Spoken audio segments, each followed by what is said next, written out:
अस्सलामुअलैकुम। Welcome to my channel tech safety services. Viewers, कैसे हैं? सब ठीक हैं? उम्मीद करता हूं सब खैरियत से होंगे। मैं हूं आपका technical and safety educator Mohammad Junaid, एक नई वीडियो के साथ आपकी खिदमत में हाजिर हूं। आज का मेरा topic permit to work system के बारे में है। इस टॉपिक के लिहाज से मैं आपको 3 चीज़ों के बारे में बताऊंगा। First one is what is work permit, कि वर्क परमिट क्या है, इसके बारे में आपको बताऊंगा। सेकेंडली मैं आपको बताऊंगा टाइप्स ऑफ वर्क परमिट, कि कौन कौन सी टाइप्स के वर्क परमिट होते हैं। Third one is validity of work permit, कि कौन सा वर्क परमिट किस टाइम के लिए या कितने वक्त के लिए वैलिड होता है। तो ये सारी बातें आपको आज की इस वीडियो में बताऊंगा। तो मेरी वीडियो को टिल एंड तक देखें ताकि आप वर्क परमिट और टाइप्स ऑफ वर्क परमिट के बारे में जान सकें। इसी के साथ मेरी तमाम व्यूअर्स से रिक्वेस्ट है, जिन्होंने अभी तक मेरा चैनल सब्सक्राइब नहीं किया वो मेरे चैनल को सब्सक्राइब कर लें और साथ में दिए हुए बेल आइकन को दबा दें ताकि मेरी आने वाली वीडियोस का नोटिफिकेशन सबसे पहले आपको मिल सके। और इसी के साथ ही मैं अपनी आज की इस वीडियो का आगाज़ करता हूँ। सबसे पहले बात करता हूँ कि व्हाट इज़ वर्क परमिट, कि वर्क परमिट क्या होता है। तो व्यूअर्स, वर्क परमिट एक रिटन रिकॉर्ड होता है, यानी कि ये एक रिटन फॉर्म में लिखा हुआ रिकॉर्ड होता है। ये एक एथोराइज्ड पर्सन इशू करता है। कोई भी काम है, चाहे वो हार्ड वर्क है, चाहे वो कोल्ड वर्क है, कोई भी काम है, वेल्डिंग है, कटिंग है, ग्राइंडिंग है, एक्सीवेशन वर्क है, कोई भी काम है, किसी भी काम के लिए किसी ख़ास वक्त के लिए अगर कोई एथोराइज्ड पर्सन एक परमिट को इशू करता है तो वो उसका वर्क परमिट कहलाता है। तो आप समझ गए होंगे कि वर्क परमिट क्या होता है। वर्क परमिट एक ख़ास टाइम के लिए एक ख़ास एथोराइज्ड पर्सन, चाहे वो सेफ्टी ऑफिसर है, चाहे वो असिस्टेंट सेफ्टी है, चाहे वो साइट मैनेजर का कोई भी आदमी है जो उसने परमिट के लिए अपॉइंट किया हुआ है, स्पेशली कोई भी एथोराइज्ड पर्सन है जो साइट मैनेजर ने एथोराइज़ किया हुआ है परमिट के लिए, वो अगर वर्क के लिए ख़ास टाइम के लिए परमिट इशू करता है तो उसे परमिट टू वर्क सिस्टम कहेंगे। तो परमिट किस लिए इशू किया जाता है, इसके क्या बेनिफिट्स हैं। तो कोई भी काम है उसमें अगर आप परमिट लेते हैं तो उसका फ़ायदा ये होगा कि आप एक ख़ास टाइम के लिए एक परमिट ले रहे हैं तो जो एथोराइज्ड पर्सन है वो सबसे पहले आके आपकी साइट को, आपके काम को, आपके काम के रिस्क को चेक करेगा और फिर चेक लिस्ट बनाएगा और उसमें वो लिखेगा कि फ़लाँ रिस्क आपके काम में है। वो आपकी सारी सेफ्टी को चेक करेगा कि आपने ये काम को करने के लिए क्या क्या सेफ्टी इख्तियार की हुई है। अगर आपने उस लिहाज से सेफ्टी इख्तियार नहीं की, उसमें कोई मिस्टेक्स हैं, तो आपको टीपीटी देगा, टूल बॉक्स टॉक देगा, आपको काम के बारे में बताएगा, काम के दौरान जो ख़तरात आपको हो सकते हैं उसके बारे में बताएगा। फिर आपको ये भी बताएगा कि आपको काम को किस तरह से करना चाहिए और सेफ्टी प्रोसीजर्स क्या हैं, हर चीज़ के बारे में आपको गाइड करेगा। और फिर जब आप प्रॉपरली तमाम सेफ्टी प्रोसीजर्स को फॉलो कर चुकेंगे और परमिट साइन हो चुकेगा, और वो परमिट एथोराइज्ड पर्सन ऐसे साइन नहीं करेगा, वो सबसे पहले आपकी साइट को चेक करेगा।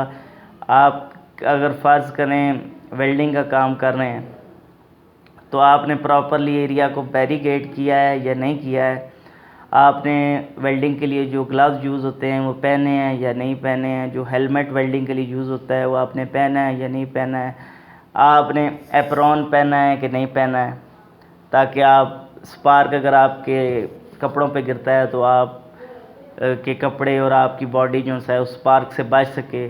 फिर आपने एरिया बैरिकेड किया है या नहीं, क्योंकि उधर वेल्डिंग हो रही है तो कोई दूसरा आदमी या कोई दूसरा वर्कर कोई इंटरफेयर ना कर सके।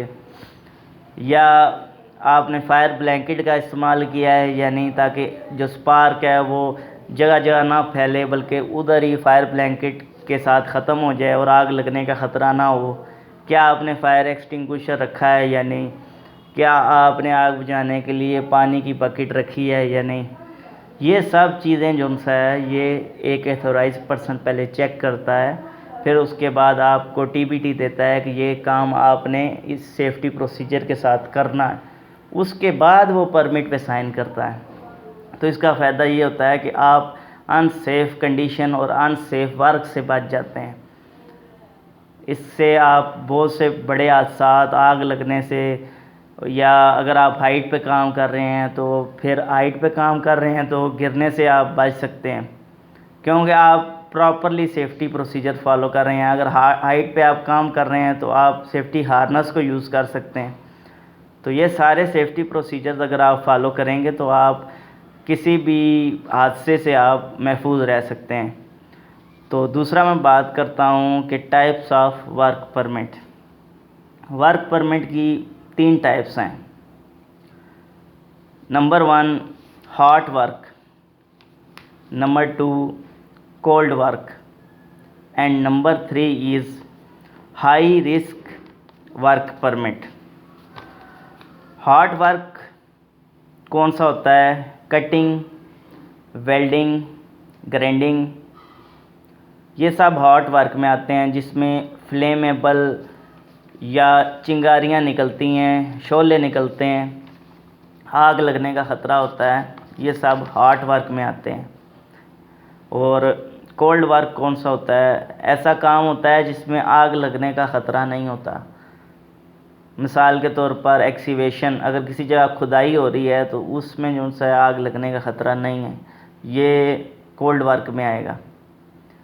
और जो हाई रिस्क वर्क परमिट है उसमें हैवी लिफ्टिंग, मटेरियल स्टैकिंग, यानी जितने भी लिफ्टिंग ऑपरेशन हैं जिनमें हाई रिस्क होता है वो high risk work permit system में आते हैं।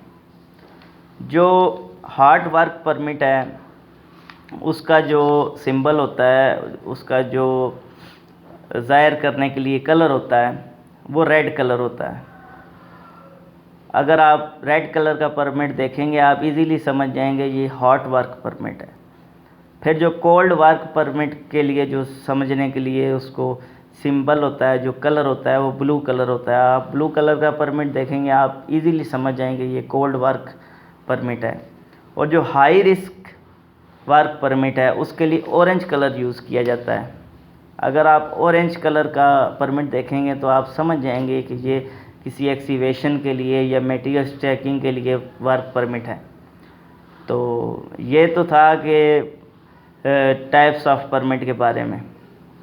अब मैं बात करता हूँ वैलिडिटी ऑफ वर्क परमिट, कि एक वर्क परमिट किस टाइम तक वैलिड होता है। सबसे पहले बात करता हूँ हॉट वर्क परमिट की। हॉट वर्क परमिट का जो टाइम होता है वो 24 आवर होता है, यानी 24 घंटे हॉट वर्क परमिट वैलिड होता है। अगर काम के दौरान 24 घंटे के दौरान कोई काम की तब्दीली आ जाती है या और कोई कंडीशन चेंज हो जाती है तो फिर आप दोबारा से उस अथोराइज्ड पर्सन को बुला के दोबारा से चेकिंग करा के दोबारा से आप परमिट ले सकते हैं। इसी तरह कोल्ड वर्क परमिट जो सा होता है वो 3 से 7 दिन के लिए वैलिड होता है। तो इसमें भी सेम कंडीशन अप्लाई होती है कि अगर कोई काम में 3 से 7 रोज़ में कोई तब्दीली आती है, कोई वर्क चेंजेस आती है तो आप दोबारा से परमिट इशू करा सकते हैं। जो हाई रिस्क परमिट है इसके लिए कोई दिन का या कोई घंटे का कोई टाइम नहीं होता। इसमें यह होता है कि हर लिफ्टिंग के लिए अलग से वर्क परमिट लेना पड़ता है। यानी फ़र्ज़ करें एक दिन में 6 से 7 जगह लिफ्टिंग हो रही है तो 7 जगह लिफ्टिंग हो रही है तो 7 वर्क परमिट चाहिए। यानी हर लिफ्टिंग के लिए अलग से work permit high risk work permit में लेना पड़ता है, क्योंकि ये हाई रिस्क काम है तो इसमें वर्क परमिट भी अलग से लेना पड़ता है। तो लिफ्टिंग में यही है कि आप अगर किसी जगह लिफ्टिंग हो रही है तो मटेरियल के नीचे से ना गुज़रें, मशीन के नीचे से ना गुज़रें, क्रेन के पास से ना गुज़रें।